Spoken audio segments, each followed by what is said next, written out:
All right, welcome everyone to the season 1, episode 12 of Aveco Economic Forum. I'm Akash, Subramanian, your host for today, and we're having a very interesting and a very broad topic today, that is capitalism and socialism, how these two economics are working in tandem in this modern world, how different countries have adopted different kind of economies. We have Mr. Mikhail here. He has been a part of our previous sessions, and he's an avid economic and finance trader. We also have Ms. Shreya Singh here. She's also been a part of these sessions before, and she too has been avid reader of economic news. And of course, we have Mr. Varad Kulkarni, the co-founder of Aveco session, and he's pursuing a startup accountancy and also has a lot of knowledge on the financial aspects. And perfect, we all are ready for the session today. I hope you guys are ready. Yes, absolutely. Perfect. So, just a brief and a very raw definition of what socialism and capitalism is. Capitalism is an economy where the ownership, the production of goods and services is given to the private ownership too, and the main idea is of profit. Whereas socialism is where equality is the main idea, where the government tries and controls maximum possible production. But how challenging it is to maintain these economies, we'll try to go deeper into it. Mikhail, the first question I would like to direct towards you. So, we know that capitalism, as I've mentioned, is regarded as a stem towards private ownership for efficient services and for competitive prices. That is one of the main mottos. But is it necessary that capitalism can only exist in a democratic form of government, since that is what capitalism tries to do? It gives a choice to the people, but then still a hierarchy is maintained. So, is a form of government and the form of economy necessary to be in tandem? Well, it's not necessary, but it's an optimal. So capitalism works best in a democracy setup, especially in a liberal democracy setup. You Mhm. can have some form of capitalism in like a monarchy, for example, but it would be much more restrictive. It will not be as open as free because there'd be sort of monarchical controls, there'd be sort of a monarchical setup on overhead, sort of crammed down of some kind. So you cannot have overall that way. But in terms of having free market within capitalism, that would definitely not be possible in a monarchy. So I would say to some extent, you would have capitalism in other forms besides the democracy, but it would have a lot of untapped potential, but it's not working to its maximum capacity. So a free market is not possible in other scenarios, but capitalism could be possible in. Perfect. So that was a good enough explanation.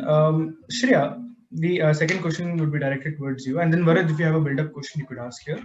Now, since the 18th century, we have seen the French Revolution mobilizing capitalism in all developed countries and passing it on to the developing ones too.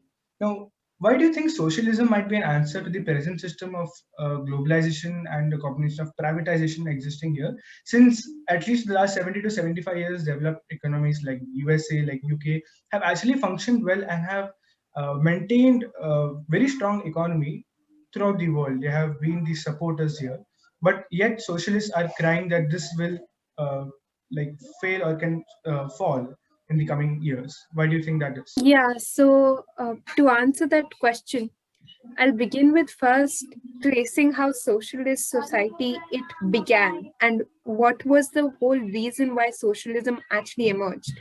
Mhm. And we see that even before the French Revolution, at numerous points in history, shards of socialist society existing have been scattered. You see the Greek civilization or the Yajmani system in India. But when socialist pattern of society emerged as an economic thought with Karl Marx's seminal work, the Communist Manifesto, uh, it was essentially a quest to challenge the status quo, where economic systems had always been skewed in the favor of the powers that be or the rich and the influential. And we were living in a society where human worth was equated with their material worth.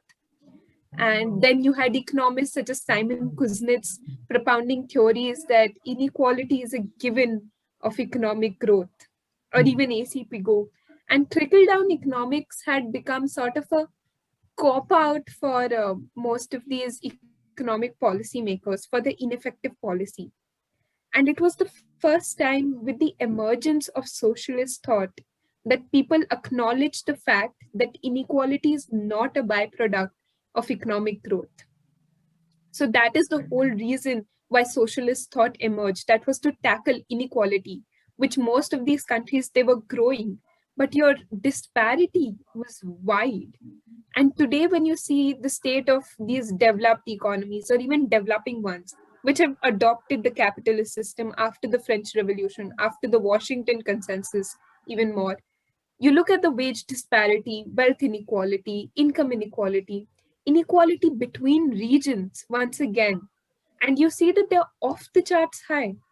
Wealth inequality in almost all OECD countries is rising once again. USA, the ideal capitalist society, has the highest Gini coefficient amongst all G7 countries. And the growth rate of these countries, which they had been harping on about, slowed down in the midst of the 2010 decade, before the 2009, before the 2020 pandemic. Right. There were fears of a 2019 recession looming on the horizon, even before the pandemic hit us. And furthermore, we talk about globalization that has aggravated the problem. Its ideas are rooted in that of 16th century regressive mercantilism, Bullianism, and they have helped these advanced economies to secure a favorable balance of trade instead of addressing the whole question of demand output disparity. You know, so Right. you look at European countries, for example, they have been able to outsource their manufacturing process and activities in sub-Saharan regions, and that has helped them somehow evade scrutiny over how they have played an instrumental role in environmental deterioration. So, Right. for all its intents and purposes, this model, capitalist model of globalization and privatization, has always remained a rigged system of the rich for the rich and by the rich.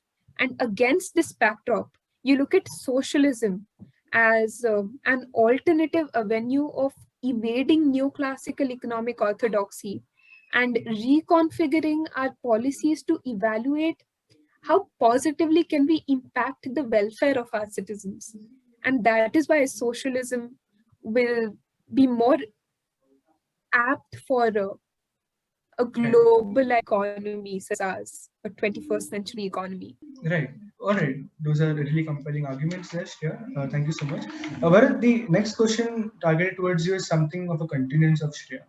Now, a socialist pattern of society is aiming towards an equality where there's no wage disparity, but then this is contradicting a human survival model, is survival of the fittest, where the most efficient, the most skilled, the most like thought provocative population get the best deal in an economy, whereas those who take time, those who are not able to fight back in the economy, those who are probably you can say weaker, are subdued probably by the government itself. So how do you think a socialist pattern might help evade the bring in the selflessness among the politicians, among the leaders here? So, as already propounded by Shreya, the capitalistic pattern of economies is mostly formed for the rich and by the rich, and which I find very true in the sense that if you see today at the Forbes list of a number of billionaires, we see that United States has some of the richest billionaires in the world, which we called as the most ideal capitalistic economy. And then we come across China, which we think as an ideal socialistic economy, which has more number of billionaires, but who are not the most richest. The thing which I'm trying to highlight here is that the wealth that the billionaires command in the United States, it might be higher, but the fruits, or I can say the benefits or the reaps of that wealth are not widespread. Few powers are controlling trillions of dollars over there. Over as very see in China, there are more number of billionaires, probably I can say more number of female billionaires, more as we record this session on Women's Day, we have to acknowledge the fact that China has most number of female billionaires in the world. The point which I'm again trying to highlight is that the benefits of wealth creation in the economy are more widespread in China. And why is that so? Because efforts that are being taken by the government are directed towards everyone. In the United States, we see that if you have money, you can survive. And if you have money, then you are the fittest. This is the basic fund of living. Whereas we see exactly the vice versa. In most of the socialistic economies, we can take, for example, not just China, there are others also. We can take, for some instance, the Soviet Union, not the Russian Federation. Then we have Uzbekistan, North Korea. Well, North Korea is not that ideal example, but then many Central Asian countries follow the socialism, and we can see that although they are not as developed as their Western peers, but if they would be having capitalism type of economy in their country, the situation might have been more worse. Right. I will give you few of the examples in this regard.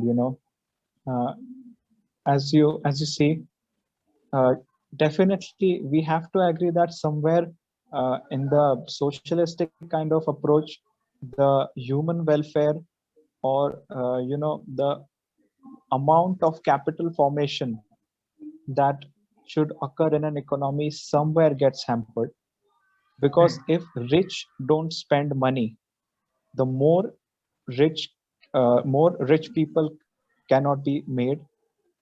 If rich don't spend money, more assets can't be formed, right? So that is one thing which I find a bit not on the side of socialism, but I support in this sense the economies with capitalism. Absolutely, absolutely. There's a very descriptive analysis and very good examples given forward there. Thank you, Varad. Now, Mikhail, now of course the statement that has been made by Varad too. The top 50 richest people in the world are richer than probably the bottom half of the entire world's population. We can see how strong they are with the amount of capital that these people have with them. So this has been brought forward already in this session that capitalism is most often criticized for its tendency to allow income inequality and the stratification of social economic classes. Right, you charge higher taxes on the rich, they still remain richer than the bottom half of the population. Hence, with more money, more power to make their own decisions can come in, which can affect economies in threatening ways. But what do you have to say about this? How do you think capitalism is still managing to bring in that below poverty line over in all these economies? So one thing I would say beforehand, before getting over there, is that many of the countries that were mentioned beforehand, Uzbekistan, North Korea, China, they may seem to be more equal, but you would never say that they are free. So if you had to check where are they on the freedom index, Uzbekistan, North Korea, these are free countries. So the basic contention becomes is the more supposedly equal you are, the less free you are. So I would probably like to challenge the other speakers here today to talk about a socialist country that is equally as free as they are. Now, in terms of what we're talking about in terms of inequality, we have to see that how much freedom do people have. So let's just talk about it. So usually in socialism, it's a bit of a zero-sum game, where basically uh, I have to lose for you to win over here. Now, let's talk about happening in a country like USA, for example. You mentioned the top billionaires. Let's say arbitrarily someone has an income level of 700. It's an arbitrary level, 700. And someone has an income level of something like 20. That's obviously really low. Probably it's the hypothetical poverty line. If I am at 700 and I have my factors of production and I employ someone at an income level 20, and let's say we create some output, the product does well, it becomes successful, let's say my wealth goes from 700 to 950. It's an arbitrary hypothetical example. And a person who's at income level 20 is from an income level 50, for example. Mhm. Over here, what you see, the inequality level has increased, but both people are better off than if there was no transaction over here. So in this case, what I see is inequality over here that we're talking about supposedly has, through a capitalistic process, has made both people better off than had there been no transaction. So in this case, I do not see it as a loss. I see it as a win-win. Now, in terms of talking about how there's been an issue, what really been a sort of poison, a sort Mhm. of issue that's been happening here is not capitalism as such. It's another concept called crony capitalism, where there is a nexus between the political and the business class. So the political class tries to influence the political class and try to poison them. So you've heard of lobbying and issues like that. So that those are the reasons why, and you would probably heard of big pharma sort of corrupting the way Congress has been working instead of passing laws. That is not a prescription of capitalism. It is a prescription of crony capitalism. That is a standard issue of corruption that you find in all economic systems. So in that Mhm. way, I don't see that as an issue in terms of inequality because both are better off than had nothing happened at all. Right. All right. That is a fair point. Thank you, Mikhail. Now, Shreya, before I ask you the next question, there was a point brought forward by Mikhail that socialist countries often are not cannot be termed as free countries too. Even, for example, China, the freedom of press is also pretty low, and even people's genetic freedom is also low. But do you think there may be examples where socialism has also motivated towards a very free and liberal economy?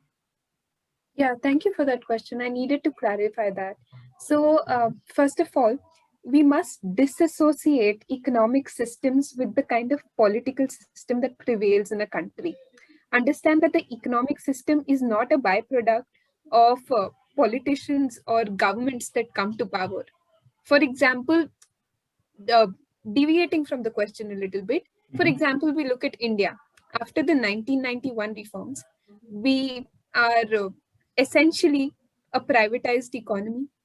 We have adopted the capitalist model. The whole idea of socialist, Nehruvian socialism has Mhm. been a thing of the past for the country now. It was a 20th century idea. And you look at the recent Freedom House report, where our freedom index has deteriorated by 7 points.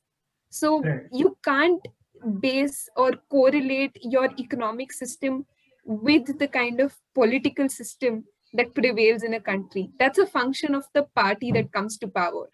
And the whole idea that people are popularly electing these leaders uh, is telling of the kind of freedom or the exercise that people or the autonomy that people have to exercise their freedom of speech and expression.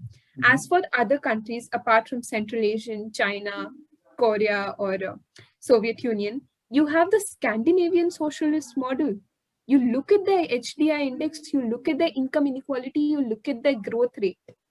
All of these countries have Mhm. a very good amongst the Denmark, Finland, Norway, Sweden. All these countries rank the highest when it comes to HDI. And HDI looks at the quality of life that citizens enjoy. Inequality, it takes care of that.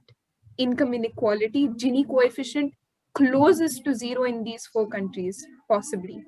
Can't, reminisce all the details right now. But yes, closest to Right. zero. And of course, their level of economic well-being is also at par with USA, in fact more than USA, highest more than amongst OECD countries also. Another example, India. During the Nehruvian socialism era, we were a democratic society, the largest democratic country. We held the largest general elections, democratic general elections in 1951 and 1952, sorry. And we were essentially a socialist society. So, Right. you need to disassociate economic systems from the political uh, regimes that prevail in a country.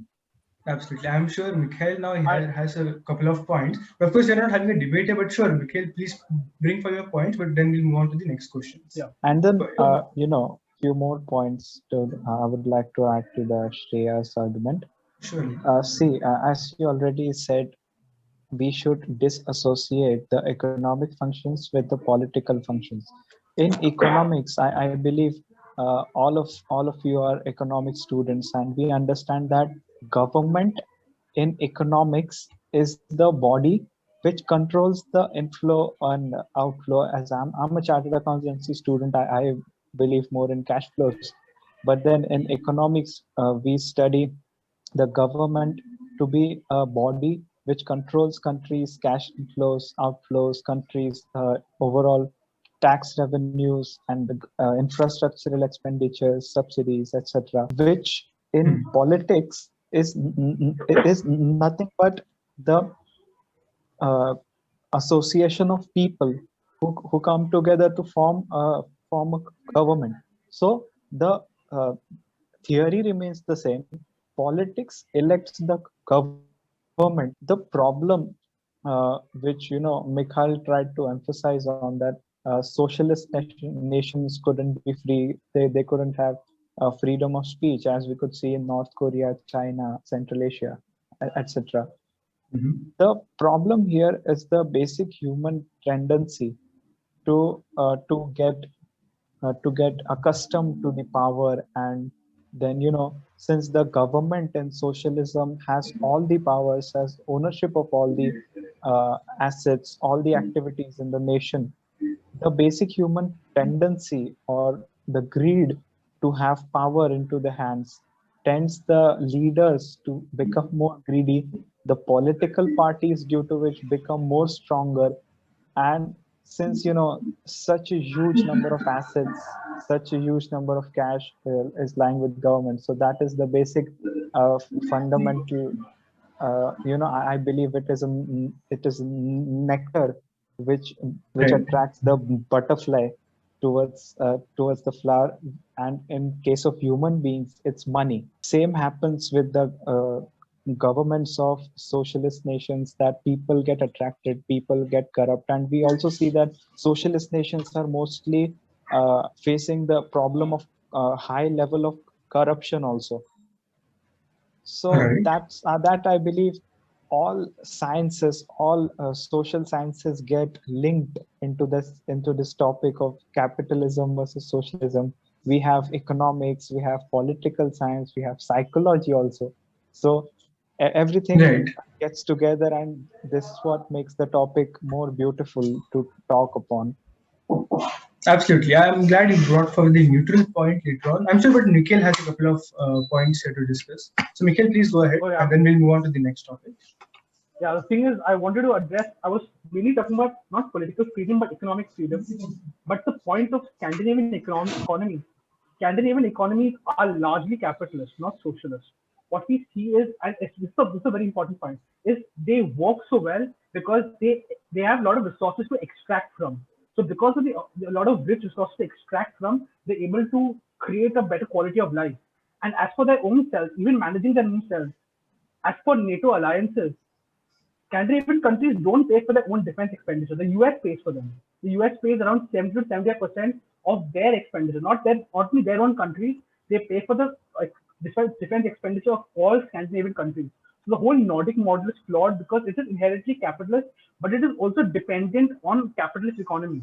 So that is why the whole Scandinavian economy, it doesn't really hold as a sort of parameter or a benchmark for economic success, because again, in terms of how extractive they are, there's a study that says if we were to consume the way Scandinavian countries consume, you would require 5 Earths. So you have to Mhm. sort of make a trade-off whether you want economic success or ecological longevity. So that's the sort of issue with the whole Scandinavian model. All right. Just a follow-up point here. I need to clarify this. All right. Scandinavian model is referred to as a socialist model, first of all.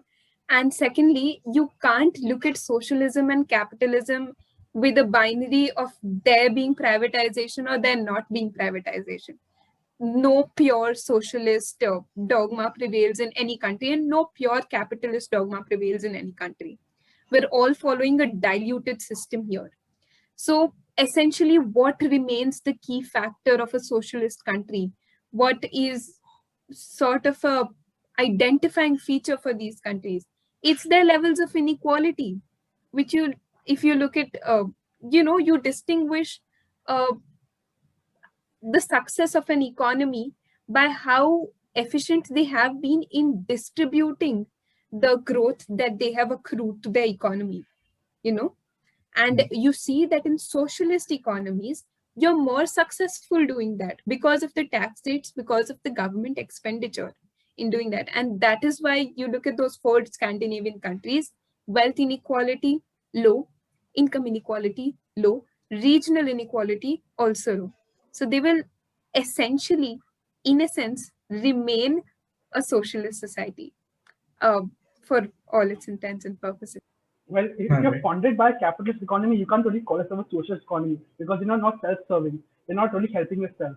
If hypothetically, if I had really rich parents and they funded me, they funded all my lifestyle, all my choices, and I go out there and I maybe have a job of 10,000 rupees and I get a salary of 10,000 rupees, I can't call myself a self-made person because I am funded by someone who's paying for me. So I can't really have all the metrics of success based on that then. But socialism and self-reliance are two different concepts. Socialism is when it's being controlled over a distributed state, right? If I were to hypothetically take away that source itself and you have to fund for yourself, would you really say that you are socialist then? Would you really have the same levels of quality?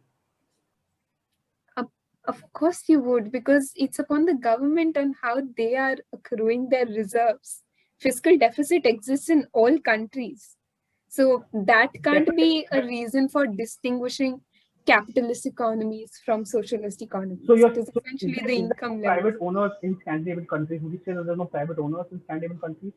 But there's also government, strategic government ownership of various sectors. In Norway, for example, oil production is totally controlled by the government, and that is one of their key features of their economy. That's how they entered the OECD market. So Right. this form of democratic socialism prevails in all these Scandinavian countries. So you can't say that they're not socialist.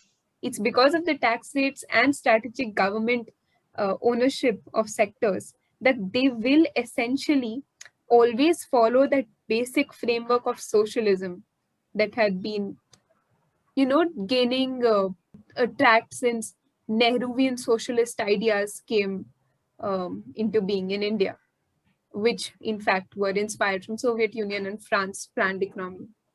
Well, since you're comparing the two, wouldn't you say that comparing India to Scandinavian countries, for example, Scandinavian countries are relatively much, much smaller and much, much homogeneous compared to much bigger countries? Would you say that's a factor at all? That can't be an excuse for saying or comparing the two, or saying that it's not suited to our economic fabric, because understand that India is a decentralized political system that has been divided into administrative units. We have 28 states as of now.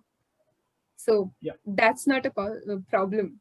The whole size of the economy or there being heterogeneity prevalent in our Now, I country. want to know whether you would find would heterogeneity ever be a parameter to equality at all at any time? I see we're once again disassociating all these and looking at it purely from an economic point of view, where heterogeneity would hold little or be, you won't be able to trace linkages between economic inequality and heterogeneity by relying on econometric models, which we usually do to look at economic systems. So that's something you can't quantify it.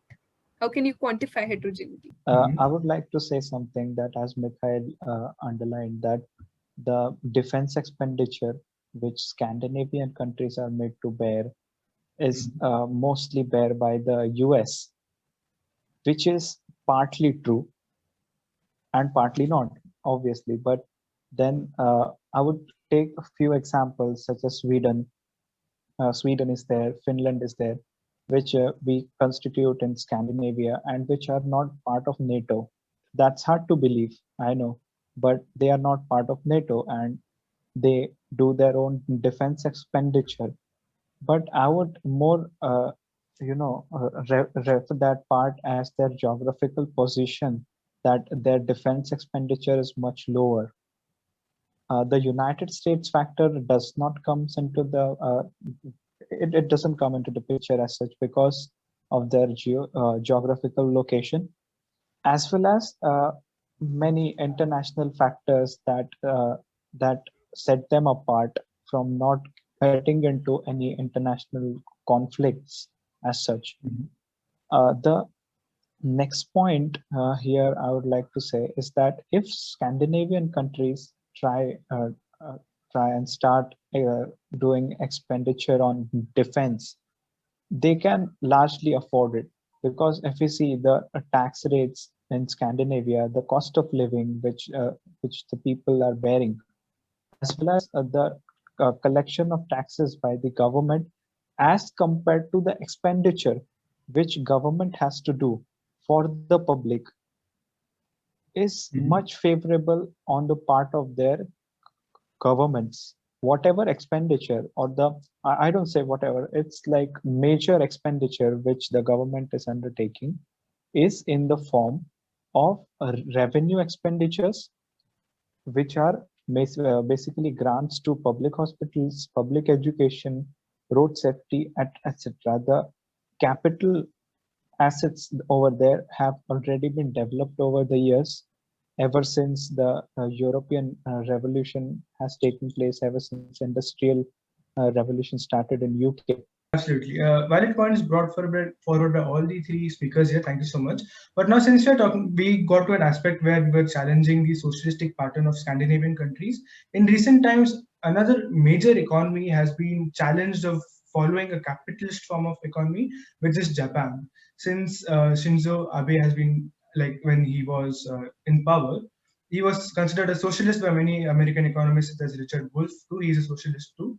And so this question is open to the floor. Is Japan now tending towards having a socialistic pattern, or is that just a cloak, and is it really just in the long term following a capitalism?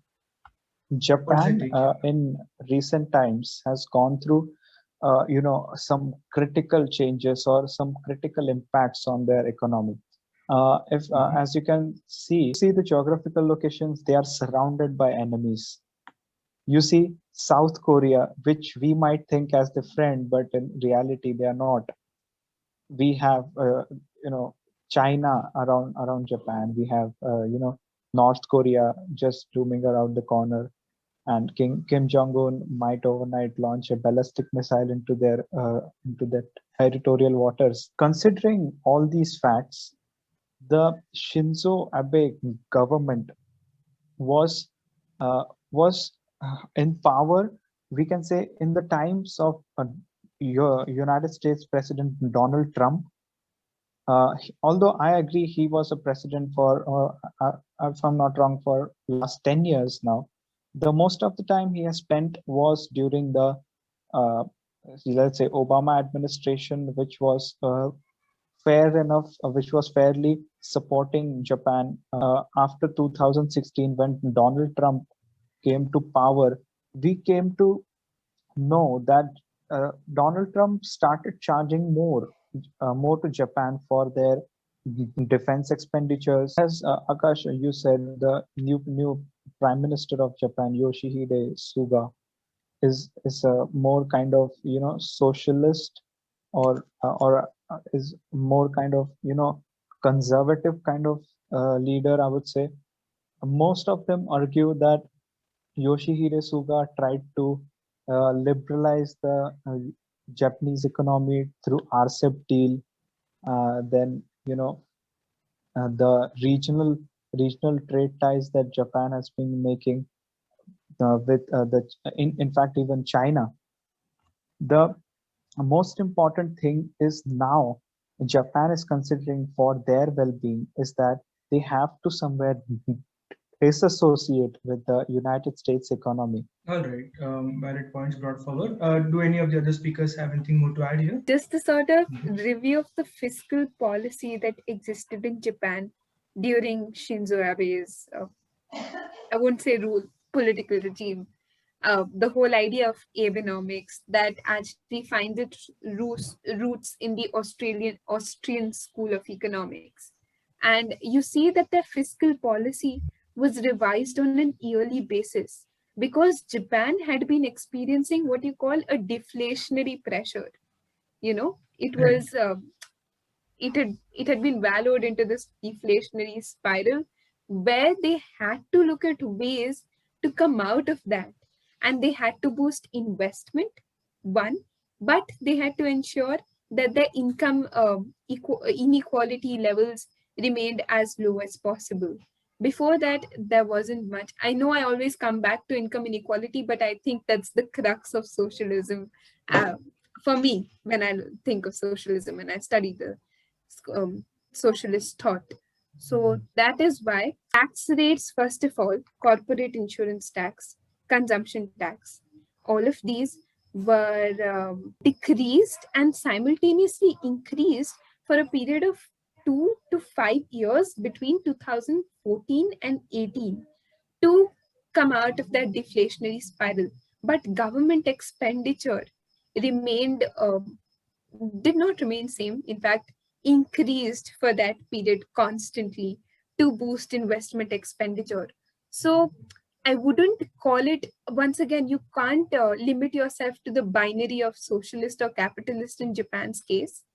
Essentially, it remains capitalist, but you Mhm. also see shards of this collective capitalism seeping in, where institutions are trained to not trained, or most policies are Mhm. policy discourses are built around redistributing income while ensuring a proper growth rate, so Right. you can't fit Japan into one category in that sense. All right, that makes sense. All right, perfect. So the next question that I'd like to direct would be a little more about the principles of capitalism here. Now, capitalism has always promised the allocation of resources in the most efficient way.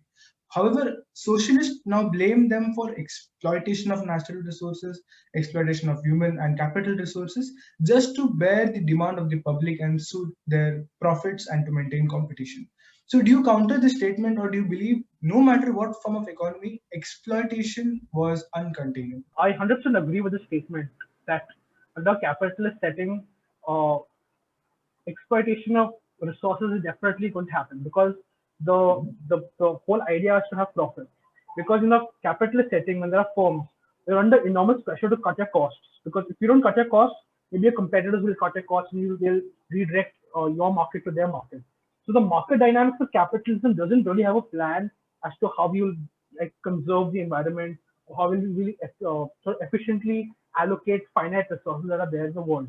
So this is where I believe there should be state or social forces that should come into play into a sort of laissez-faire capitalist framework. So something like environmental regulations. Now already we know that environmental regulations are not very good. So I think that there should be better efforts done to frame the environmental regulations so as to sort of obliterate any crony capitalism that happens. So that is one thing that I believe we could work on because capitalism doesn't care. Capitalism is all about profit. It doesn't really care about resources or how the environment is doing. So this is where social forces also work. So if we have sort of a mass boycott of issue of against the product, so here what happens is those who don't buy the product or sort of stop associating with the product, the ones who get hurt are the shareholders, the ones who basically want the profit. So basically, we the consumers could have some directive in how finite resources could be allocated. So that's the sort of trade-off that we could have. So, but also it is the role of the state to sort of protect environmental regulate, protect the environment, to take care of the environment, to Mhm. also protect private property rights. It's a separate thing. So it is a state's responsibility, which is why I think the state should come in to be more punitive over here. All right. Fair points brought in. Uh, And yeah, go ahead, Varad. continuing to Mikhail's argument, I 100% agree with whatever Mikhail said, and also 100% agree with what Akash said in his last statement that no matter what kind of economic model the country might equip itself with, the exploitation of human capital, the natural resources is inevitable. I will give you a simple example which I fairly remember. All right. During the time of 1991 to say 2000s, the socialist uh, pioneer we called China tried to exploit their resources in such a way that they destroyed a lot of villages. They destroyed a lot of a lot of the natural heritage in their in the sense of their forests. They polluted their rivers. They tried to accelerate the industrial growth, the commercial growth in all over into their economy. Yeah, at that time, the uh, government in United States was mostly George W. Bush, Mhm. and then came Bill Clinton, uh, which which were both of them were Democrats, I believe. 8 years from 1991 to 2000s were experienced in the era of Democrats in as regards to China. Calling this as one of the benefits, the Chinese government at that time tried to utilize this opportunity and overutilize the resources also from their country, which nowadays has been paying off to them. They have developed so much, but this is nothing but the result of the exploitation that they have been doing. I All right. recently I was reading a book whose name is The Psychology of Money, written by Morgan Housel. In that, he has given a beautiful example, although not regards to this, but a Chinese worker who used to work in an automobile factory went to United States, and she started working at a bar. And then the people at that bar used to say, why dear, you are doing this much dirty job, or this shows that you're so underprivileged. The woman then said that the working conditions which we were getting into the Chinese automobile factory were much more worse than this, which picturizes what? The working conditions, the exploitation of labor force that the communist regime has been performing is as equal as the competition which capitalistic economies have been accelerating into their structures. So I absolutely agree with your point, Akash, that no matter what kind of economies the country may equip itself with, the exploitation is inevitable. After all, it is the human tendency.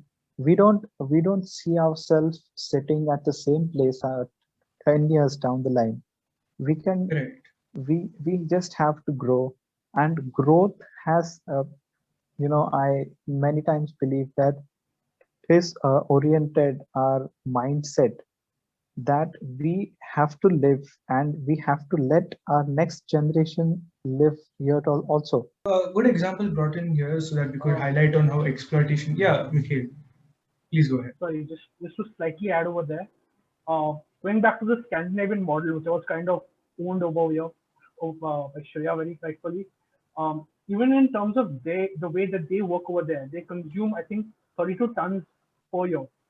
So which is like I think 5 times more than the sustainable level. So it is just like the United States, which is not the way that it works. So even in terms of the way that they emit the carbon emissions and stuff, they do quite worse than the rest of Europe. So in terms of the latter part of the question, which I didn't answer unfortunately, it does, as you rightly said, it does happen that there is inefficient allocation of resources in that manner. Yeah. All right. Yeah. Then getting another point in this argument, then Scandinavian countries, especially Norway, has declared that by 2030 they'll get carbon free. So when we're talking about moving towards more healthier, more safer, and longer a fuel efficient probably a country, how do you Shreya, this question is towards you. their pattern of society, does it help in maintaining the more advanced and renewable environment here? Yes, obviously, because in socialist pattern of society, it's the government that controls the allocation of resources, right? So you Right. can incentivize renewable energy, you can disincentivize carbon emitting fuels, you know. And we have seen that happening with the adoption of the sustainable development goals since 2015. Most, or even the Paris Climate Change Agreement, the UNFCCC one, that also happened in 2015. Most governments have surrounded their economic policies and even their portfolios around reducing carbon emitting fuels. Even India, we look at, if I'm not wrong, 275 watts of renewable energy. We want to produce at least that much by 2022, if I'm not wrong. Just saying this, Yes. playing this by ear, can't All remember right. properly. So same for Norway. In fact, I wrote a paper on exergy analysis of Norway's economy, and exergy is a thermodynamic concept. Won't go into that, but it looks at how efficient your energy transformation systems are. Something once again that the government can control in a socialist pattern of society. So tariffs or tax incentives, all of these can be provided to people to once again control the blatant disregard that capitalist economies have adopted towards externalities of their carbon intensive manufacturing processes, first of all. Mhm. And once again, socialist pattern of society decision making process for all the criticism that socialist economies face about them being very bureaucratic. But in bureaucracy, at least after the good governance document that was released by the World Bank, Mhm. most bureaucracies have been rid of this Hegelian dictum that said that they were the ones that would that there are separate class of people, the creme de la creme layer, that is better than the citizens and is in a position of power. The bureaucratic structure has been democratized starkly from those that existed, say, before the good governance term was coined by World Bank in 1991. So the whole, even with hierarchy existing, the whole Mhm. decision making process has been democratized. So, as opposed to in capitalist systems where one single private entity has control over how resources are being allocated because they have the adequate funds to control those resources, you have something like that democratized bureaucratic structures that exist in most socialist economies, which have to significant levels have been instrumental in precociously deliberating the kind of policies when it comes to environmental decoupling of economy for that sense. um, they have been very successful in doing that because of the whole democratized decision making process, as opposed decentralized, in fact, Right. as opposed to Absolutely. what prevails in capitalist economies. All right, that was very well explained, Shreya, with good examples there. Thank you so much. Now, Mikhail, talking about the base principles of capitalism too. So we have seen quite a lot of points about its pros and cons. One main maybe a disadvantage that, or a challenge that a capitalism economy faces, is playing with the business cycles. Now, however the economy persists, every single economy does see an upliftment, does see a downfall, and this often is played in political decisions. There was a claim made by the economist too, I believe, that Donald Trump in 2019 was hoping to increase inflation rate and given good tax revenues too, just so that he could be re-elected. Unfortunately, the pandemic set in and he could not tackle that well because he still wanted the economy to still go ahead. It should not go into recession, and that maybe affected the population too in a healthcare perspective. So how do you think capitalists playing with the business cycles might be a disadvantage in the long run for capitalism? Well, in the case of what happened in 2019, or sorry, 2020, what happened is, so government stepped in to basically stop any business from essentially functioning. So they sort of put a cap on basically business from functioning at all, which is why a government should step in and sort of provide stimulus when they are stopping businesses from operating. So I don't sort of, a general free market, that's the basic principle of a free market is you don't allow there to be any nexus of any kind. So you don't allow the sort of business entities to sort of to interfere with the government and vice versa itself, unless it becomes a point where it is deleterious to the economy itself. So there becomes a bit of a clash, in my opinion. Now, this question was brought forward by Mrinal too here, that government backed major sectors and provisions of a permanent safety net while allowing a free market economy in competitor sectors which do not directly affect the poor. This is too much to be asked for from a socialistic pattern and is often described to be an utopian kind of government which even a socialist pattern could not fulfill. So, is this true, or do you think in a realistic world every single aspect of these could be recognized and fulfilled in an economy? Firstly, the whole idea of utopian socialism, that's a different ballgame because I think it was Sir Thomas More. He was an English humanist who propounded this whole idea of a utopian socialist society existing in the 15th century. And his was a very Platonian concept where there was free exchange of goods and services and labor, uh, absolute decoupling and disassociation from pride over possessions. So people used to rotate households. That's how, well, you can't call it socialist in present form, our idea of socialism, but that's how regulated the whole way of living for this thinker was. You can't call him an economist. He was a humanist essentially.